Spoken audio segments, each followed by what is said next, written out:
Alô, amigos e amigas, muito bom dia. Estamos aqui na apresentação de mais um programa Batalha na TV, este nosso encontro de todos os domingos pela manhã, aqui pela TV Atalaia Organizações Walter Franco. Vamos falar hoje no programa sobre a inteligência artificial. Você já ouviu falar sobre esta modernidade do mundo atual em vários setores? E na medicina? O que é que a medicina pode fazer com a inteligência artificial? Pode fazer, por exemplo, uma cirurgia a longa distância?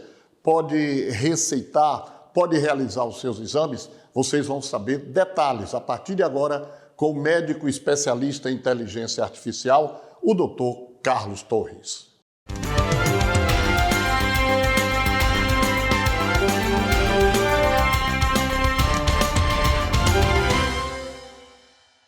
Muito bem, então a partir de agora, aqui no programa Batalha na TV, na manhã desse domingo, vamos conversar com o médico. Eu vou ter que ler aqui o currículo do homem, que embora jovem, é um currículo extenso. Dr. Carlos Torres, médico formado em medicina pela UFES, especialista em medicina intensiva adulto, pós-graduado em gestão hospitalar pela Escola de Saúde Pública, certificado em IA generativa pelo Sebrae Startup, né? É isso mesmo? Certificado em IA na medicina pela AFIA, Educação Médica, e também em IA na saúde pela Board Academia, formação em Conselho de Empresas, mestrando em Ciências da Saúde pela Universidade Federal, mestrando em Big Data e pela Escola de Negócios Europeia de Barcelona. Isso mesmo. Carlos Torres, bom dia, é uma satisfação recebê-lo aqui. Bom dia, Carlos, né, meu xará? Uma satisfação toda minha, né? Um prazer enorme.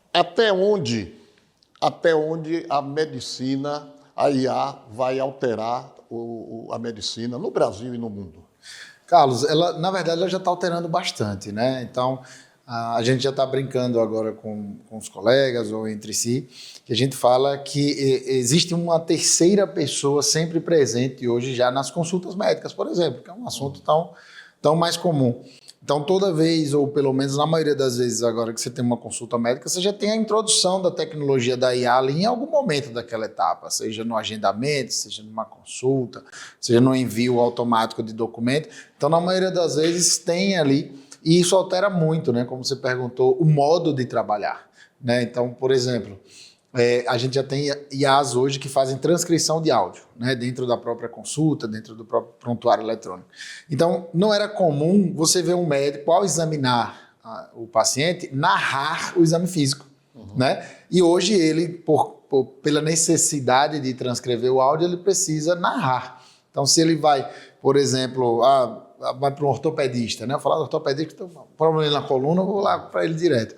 Aí ele vai lá examinar, põe na máquina e aí ele começa a descrever. Olha, não tem nada na inspeção, não tem nada na palpação, o teste tal positivo, tem uma alteração de deformidade, ou não tem. Então ele começa a modificar a forma como ele realiza a consulta. E isso, claro, que vale para outras coisas também, né? Por exemplo, envio de documento.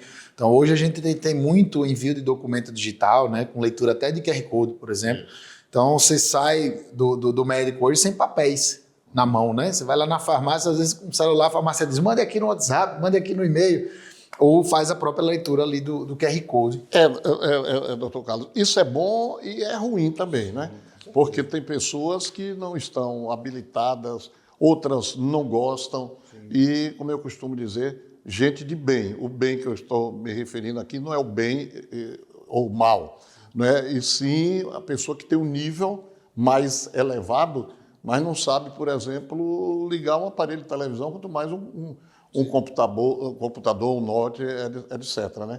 Então, e aí? Se de repente uma pessoa desta, que não é habilitada a todos esses avanços tecnológicos, chega diante de um médico que trabalha firmemente a inteligência artificial.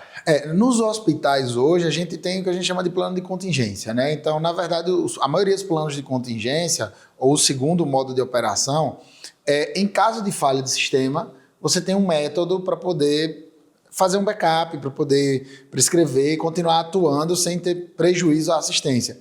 Então, o principal plano de contingência, por exemplo, para não só o uso da IA, mas o uso do prontuário eletrônico, por exemplo, é você ter à mão tudo aquilo que você faria, por exemplo, no computador. O papelzinho, a caneta, o bloquinho. Anotação e tal. Exatamente. Então, tudo isso, na maioria dos hospitais, já está muito bem estruturado. Clínicas mais novas, elas já começam hoje fazendo o contrário, né? Então, elas já começam com toda a parte de tecnologia, toda a parte de sistema implantado, e elas passam por um processo, muitas vezes, às vezes de auditoria, né, de fiscalização, e aí elas começam a ter que criar isso justamente para atender esse público e não é só, Carlos, a pessoa que não entende, tá? A pessoa que não quer. Então ela pode até entender, ela pode até saber manusear tudo isso, mas se por uma opção dela ela não quiser, é um direito dela, né? Inclusive foi publicado agora no início de abril, né, o Estatuto do Direito dos Pacientes, né? E ele contempla, ele meio que virou uma bíblia, né, de todos os direitos que estão espalhados em diversos dispositivos, e um deles é esse, né, o direito à opção que o paciente tem, tanto do uso da tecnologia quanto do restante da tecnologia, na verdade, quanto ao uso da inteligência artificial. Porque isso é um fato interessante. Eu, por exemplo, claro, eu uso a tecnologia, mas ainda continuo com os meus tradicionais papéis, anotando. Mesmo porque, semana passada foi um fato, eu fiquei sem celular, meu celular deu um pane, e aí você fica doido. Sim. Hoje. Não é verdade? As suas agendas... Antigamente... doutor Carlos, eu tinha alguns amigos de Salvador que queriam saber, que tinham negócios aqui, empresários e tal, aí às vezes eles ligavam para mim, Batalha, você sabe o telefone da casa, não sei o que, da loja, não sei o que, eu tinha todos esses números na cabeça, eu até, popularmente, eu me gabava de dizer, pô, eu tenho 300 números, 400 números de celular na cabeça. Hoje, de vez em quando, eu me pego sem saber o telefone de minha mulher. Espera aí, como é o número dela mesmo e tal? Porque isso torna o cérebro preguiçoso, de certa forma. Tem duas vertentes, né? Na verdade, você deixa de treinar o cérebro para uma determinada coisa e começa a treinar para outras, né? Então, apesar de a gente, por exemplo, não decorar mais números, né? Eu também... né, já passei por isso, tenho uma grande facilidade com números, mas hoje, se você for me perguntar, eu tenho alguns números gravados na cabeça porque eu preciso de uma situação de emergência, né? Então, num avião, viajo bastante tal, se precisar dizer um número, você tem que dizer. Mas se você me perguntar, por exemplo, né, se eu tenho o número da minha própria empresa decorado agora, eu não sei, eu tenho que lembrar lá. Então, tem esse lado, né, de que a gente fica dependente de certa forma para acessar determinadas informações. Por quê? Porque na verdade estão muito fáceis, mas a gente também acessa muitas outras informações que antes, por exemplo, a gente não acessava, né? A gente estava brincando aqui há pouco, você estava relatando aqui algumas histórias lá da década próximo de 80, né? 70, 80 mais ou menos. Naquela época a quantidade de informações que você recebia era muito menor, né? Então, naturalmente, por exemplo, se você fosse ler ali um jornal impresso da época, por exemplo, você ia ler 2, 3 jornais. Né? Eu tinha assinatura de 6. 6 jornais, né? 6 jornais. Hoje, se você for tentar acompanhar informações, você tem que ler pelo menos 50 canais de notícias numa semana. Então, você parou de decorar números, né? Você parou de trabalhar o cérebro para determinados processos, mas, em compensação, sua capacidade de absorver informação está lá em cima, porque a gente recebe muita informação, né? Estamos conversando aqui com o médico Carlos Torres. Nós vamos chamar um rápido intervalo comercial aqui pela TV Atalaia, Organizações Walter Franco, e voltamos já já com Batalha na TV.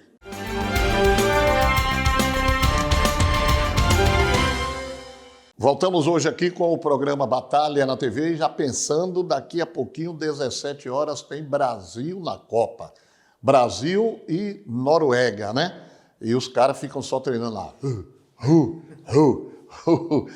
Agora, para quem não sabe o que é isso, eles relembram os vikings, né? Que tiveram participações imensas há décadas e décadas atrás. Noruegueses. Não vai ser jogo fácil, não, mas vamos torcer. E aí a inteligência artificial entra também no futebol? Rapaz, tem muita, digamos assim, avaliação, né, para treinamentos, inclusive para a parte física ou só para a parte tática, já com inteligência artificial, né? Pra você ter uma ideia, estava brincando também com um colega meu um dia desse, que já tem um aplicativo que ele vai resgatar o histórico de batedores de pênaltis para os goleiros ficarem olhando estatisticamente qual é o local que o cara bate mais o pênalti, né? Qual é o lado, aí qual é a altura, qual é a força, o jeito. Então já tem IA lá também já dentro do futebol. Só a IA só não está fazendo o do Viking. E isso é muito importante, veja bem, porque eu convivo com o futebol desde pequenininho e talvez as pessoas não saibam. Eu como torcedor de futebol, meu time é o Bahia, todo mundo sabe, eu tremo nas bases quando vai bater um jogador que é canhoto, de perna esquerda, porque ele telegrafa a jogada. Pode observar o que eu estou dizendo aí, meu amigo. Todo canhoto, 99, não vou dizer todo, mas 99,99% dos jogadores que batem com a pé esquerda, ele telegrafa, só bate no canto direito do goleiro.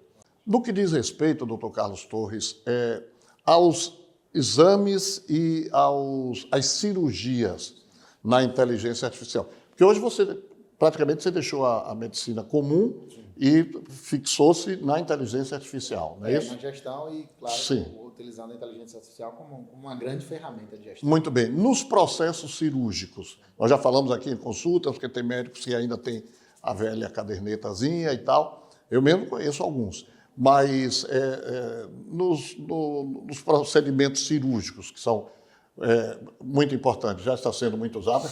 Na verdade, hoje ela está sendo treinada, né? Assim, houve uma grande evolução de 2024 para cá da cirurgia robótica, sem naturalmente a utilização da inteligência artificial, mas treinando ali principalmente a cirurgia remota. Então, poxa, a gente está aqui, tem um grande especialista, um cara que desenvolveu uma técnica ali fenomenal e tal, e tem um paciente lá no Japão para ser operado. Então, hoje, por exemplo, é possível que ele opere daqui, né, simulando ou utilizando-se de joysticks, um paciente que esteja lá, claro que com todo o aparato para esse suporte, com médicos lá prontos para caso o sistema falhe. Ele opere daqui ou ele oriente daqui? Ele consegue operar daqui. Ele consegue manipular o robô daqui. À distância, né? De qualquer lugar, na verdade. Né? Então, o que é que está acontecendo hoje? Estão se treinando modelos de inteligência artificial para que esse comando do robô possa ser feito por inteligência artificial. Claro que isso vai demorar muito, porque, na verdade, a tecnologia vai avançar muito rápido, mas a legislação, a bioética, não consegue acompanhar essa velocidade. Muito bem. Aí você faz a gestão hoje através da inteligência artificial. Principalmente com ela. Principalmente com ela. Sim. Mas você clinica normalmente, não? Não, hoje eu não atendo mais como médico mesmo, né? Até o ano passado eu eu fiquei na coordenação de uma UTI daqui do estado, dei plantões em uma outra UTI aqui duas, né? Na verdade, da rede Primavera, que ainda era algo que tenho uma relação muito grande com o pessoal lá, só que eu gosto muito, né? Inclusive recomendo, sem nenhum conflito de interesse. Mas um abraço aqui para o Dr. Wagner. Grande abraço para o Dr. Wagner, minha amiga Aline, que é diretora executiva de lá, pessoa maravilhosa, inteligentíssima, mega competente. E aí, a partir do nascimento da minha filha, que foi em 23 de outubro de 25, aí eu efetivamente... Deixa eu fazer uma pergunta aqui. Ela nasceu por inteligência artificial? Não. Ela foi feita por inteligência artificial? Não foi não, graças a Deus. Vamos chegar a esse ponto, não é possível. Olha, Carlos, veja, é muito difícil. Eu estou falando sério, estou brincando, mas estou falando sério. Eu acho que vai demorar muito, de novo, por uma questão de bioética. Mas hoje você já sabe que é possível a gente escolher geneticamente um embrião que se pode fazer. Não se faz porque a bioética não permite. Mas eu tenho um espermatozoide, tenho um óvulo, eu posso selecionar todas as características. Eu tenho tecnologia para isso, mas a bioética ainda não permite. Então é muito, né, claro, plausível que de repente eu possa pegar todo o banco genético de um espermatozoide, todo o banco genético de um óvulo, jogue numa IA e diga, separe e filtre para mim todas as melhores características de acordo com isso, ou com aquilo, ou com aquela população, ou com aquela. E, né, o nosso maior problema vai ser resolver... Já podemos fazer isso? Muito provavelmente sim. Tá? Então, assim, o maior problema disso vai ser resolver o dilema ético que isso vai causar. Né? Quem eu responsabilizo, no caso da inteligência artificial, escolher algo que eu não queria, ou até algo que seja danoso, né? Que de repente traga uma malformação, que traga uma síndrome congênita aí. Então, esse é o grande, digamos assim, hoje o grande empecilho do avanço da utilização da inteligência artificial na saúde. Em uma cirurgia cardíaca, por exemplo? Sim, Como é que a inteligência artificial age? No ato em si, é isso que eu estou falando. Ela simula mais ou menos o padrão de utilização como dos aviões. Para você ter uma ideia hoje, você sabe que os aviões hoje eles só são pilotados por humanos por uma simples questão de confiança. Né? Mas, tecnicamente, eles basicamente são operados por inteligência artificial. Mas tem que ter um humano lá para a gente se sentir né, confortável e tal. Então é a mesma coisa. Você vai pegar uma máquina, vai colocar o padrão daquela cirurgia ali diversas vezes e o robô vai executar exatamente como o humano executou, sei lá, 1000 vezes, mais ou menos. Então ela pode suturar, ela pode ligar vasos, ela pode, inclusive, não sei se você já viu, né? Tem uma nova tecnologia, que é um aparelho mais ou menos desse tamanho, e você acopla ele na maca hospitalar, e ele faz compressão cardíaca sozinho. Então ele sabe aqueles cavalos mecânicos de petróleo? Sim, Muito aqui em Camões? É mais ou menos aquilo ali. Então ele fica num movimento repetitivo, claro que configurado, parametrizado, fazendo a compressão torácica ali do paciente sozinho. Pois é. Carlos, eu quero agradecer a sua participação. Você não atende hoje? Não, hoje não. Faz, Como médico, não. Só faço parte da gestão hospitalar. Estou como diretor técnico lá no Hospital Regional do Propriá, né, que é o primeiro hospital regional do estado a ser gerido por uma organização social da saúde. E começamos lá em 1º de novembro, estamos lá e estamos trabalhando para ainda melhorar a assistência, fazer um hospital que fica um pouco mais distante da capital, levar um recurso ali para uma população ali do Baixo São Francisco, que é uma população que a gente sabe que é ribeirinha, é muito mais carente, tem uma necessidade, tem uma carência assistencial ali muito grande. Então, essa é minha participação ainda. Tá bom, então. Satisfação, Carlos, parabéns pelo trabalho inovador. E um bom domingo, e bom jogo do Brasil. Viu? Sim, vamos assistir o jogo hoje, vamos torcer pelo Brasil, vamos ver se a gente consegue vencer os... né? Vamos ver. Chegamos ao final do nosso programa, do programa de hoje. Muito obrigado a todos aqui pela TV Atalaia, Organizações Walter Franco, programa Batalha na TV. Estaremos de volta no próximo domingo pela manhã, se o bom Deus assim permitir. Um abraço e até lá.